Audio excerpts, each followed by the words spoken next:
Sir మనిషికి గురుగారు success అంటే ఏంటి? బాగా డబ్బులు సంపాదిస్తే సక్సెసా? ఒక మంచి పదవ స్థితిగతులో ఉంటే మనిషి సక్సెసా? ఒక ఉన్నత స్థాయిలో ఉంటే సక్సెసా? మనిషికి అసలు సక్సెస్ మనిషికి నిజమైన ఫుల్ఫిల్ అయ్యాడు అంటానికి ఏది సార్? వీటిల్లో మనిషికి డబ్బా, పేర, కీర్తి, ప్రపంచమా, ఏది?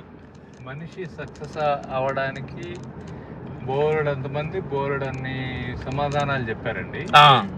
కానీ నేను అర్థం చేసుకున్న ప్రపంచంలో నాకు అర్థమైంది ఏంటంటే, సక్సెస్ అనేది ఎప్పుడు స్టార్ట్ అవుతుంది, ఎప్పటి వరకు నీతో ఉంటుందంటే, నువ్వు మనిషి అని గుర్తించిన మొదటి క్షణమే నీ సక్సెస్. మనిషిగా ఉన్నంత కాలం నువ్వు సక్సెస్. అబ్బబ్బా, అంటే ఒక మనిషి లెవెల్ని, అంతే. మనిషి స్థాయి, మానవత్వం, మనిషి స్థాయి. మనిషి అనేది దేవుడి తర్వాత నెక్స్ట్ లెవెల్. సో అంటే ఇంకొక స్టెప్ ఎక్కితే దేవుడు. అలాంటి స్థాయిలో ఉన్న నువ్వు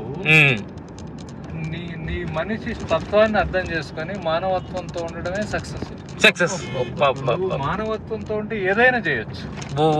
అసలు మానవ విలువలతోటి, సమాజ విలువలతోటి నేను మనిషిని గుర్తించాలి. ఓకే.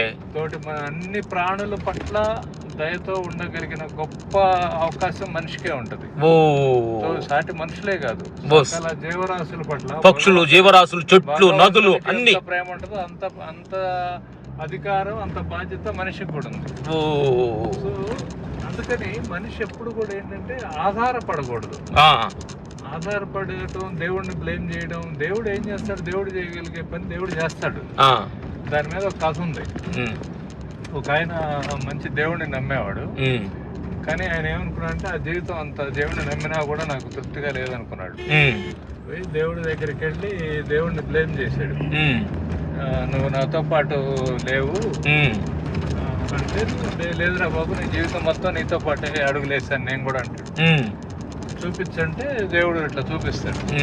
చూపిస్తే వీడు బాగా కష్టకాలంలో మిగిలిన టైంలో ఉన్నాడు దేవుడు. వీడు సుఖంగా ఉన్నప్పుడు కష్టకాలంలో అది ఒక కాల అడుగులే కనపడతాయి. చూసావా, నా కష్టకాలంలో నువ్వు నాతో పాటు లేవు, నేను ఒక నడిచిన దాడి కనిపిస్తున్నాను. దేవుడు అంటాడు, నీ కాళ్ళ అడుగులు కాదురా బాబు, నా కాళ్ళ అడుగులు. మిగిలిన టైంలో నీ కాళ్ళ మీద నిలబడ్డప్పుడు ఎక్కడ పడతావు అని అప్పుడు కూడా ఉన్నా. ఇప్పుడు అసలు నువ్వు నడవలేని స్థితిలో ఉంటే నేనే ఎత్తుకొని నడిపాను. ఆ కాళ్ళు పాదాలు నాయి, అడుగులు నాయి, నీ కాదు. చూడండి నా ప్రేక్షకు దేవుళ్ళారా,